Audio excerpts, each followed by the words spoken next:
Today we're going to look at simplifying radicals. And the reason that we go into simplifying radicals is so that, remember, our end goal always is that we can solve for x. And right now we're a unit on radicals. So we need to know how to work with radicals in order that we can get to this point of solving it. And we can't really work with them, add, subtract, multiply, divide efficiently without knowing how to simplify. So today we're going to go over simplifying radicals. We've looked a lot at square roots over the years now, and probably even you've seen some cubed roots.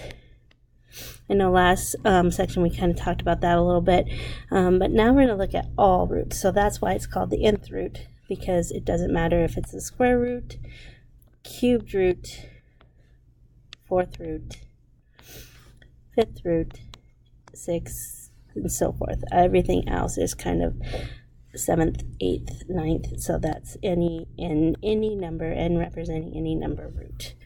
And then we also will talk about how to plug that into your calculator. So this is your radical sign here. The little number right here is your index. And that's going to be important to know. And then underneath is your radicand. So that's what we're simplifying. And when we simplify, we do not want we do not want any decimals. Unless it says to calculate with calculator, we don't want any decimals. So the definition of nth root is that for any real number a and b, and any positive integer n, if a to the n equals b, then a is the nth root of b. So what it's saying basically is that if I had like 3 to the fourth power, then the fourth root would be of 3 to the fourth would be 3. So 3 is your principal root. A few rules that we want to make sure we're aware of. First of all, if n is even, so we're talking about square root, fourth root, eighth root, sixth root, and so forth. So these are the cases in there. And our radicand is positive. So any positive number, then they can have either a plus or minus for answers.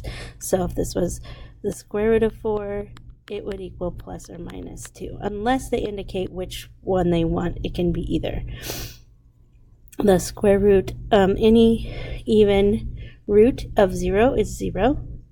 That's this one. And if it's negative, we know what the root of a negative, the square root of a negative number. But other than that, we don't have any real roots for any numbers that are negative under an even root. Now, if it's odd, so these are the cubed roots, fifth root, and so forth. So if n is odd and the number underneath is positive, then my answer is positive. The root is positive, the principal root. If it is negative underneath, then the answer is negative. If it is, and then again, any odd root of 0 is 0.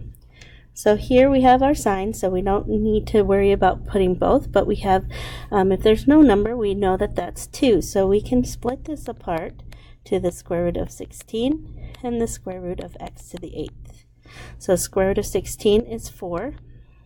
Square root of x to the 8th, what we do here is we take the power, when we have powers, and we divide it by the index. So x to the 8 divided by 2, because 2 is your index. So 4x to the 4th, and they signified they want the plus and minus of both of those. So even roots, usually we'd have to put plus or minus unless they tell us. So here again we have this power, and this is affecting this whole quantity here. So we can just worry about that fourth power. So it would be negative, because they signified they wanted the negative, q cubed plus 5 to the fourth divided by the index. So we get negative quantity q cubed plus 5, and make sure you leave your parentheses of 2. So the reason why we divide by that power, shouldn't just say that without it. We know, you know, the square root of 16 is 4. But we could also write it as the square root of 4 squared.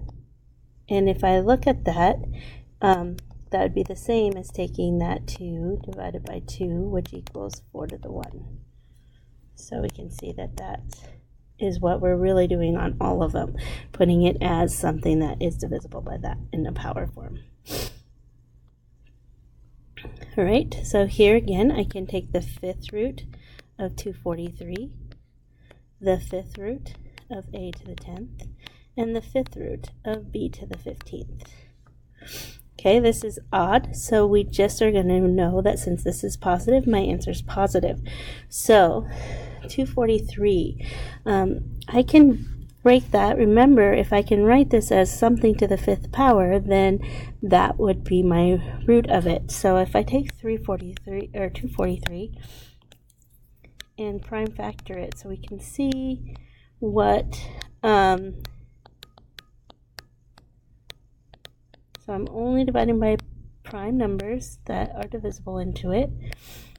So we can see that the 5th root, or 243, is the same as 3 to the 5th.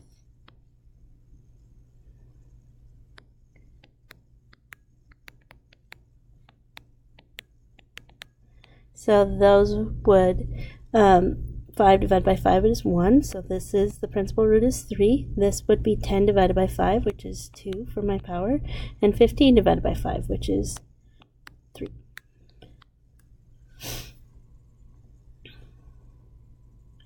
And then this is an even index of 2 and a negative number, so there's no real solutions, but we know on the square root that this is plus or minus, because this is even and they didn't signify which one, to I. Otherwise, if this was 4th root or anything else, we would not have, we would just say no real solution. So just recap, plus or minus 3x to the 4th. Again, take that 8 divided by 2, negative 8 cubed plus 2 to the 4th. All right, I want to talk a little bit about your calculator.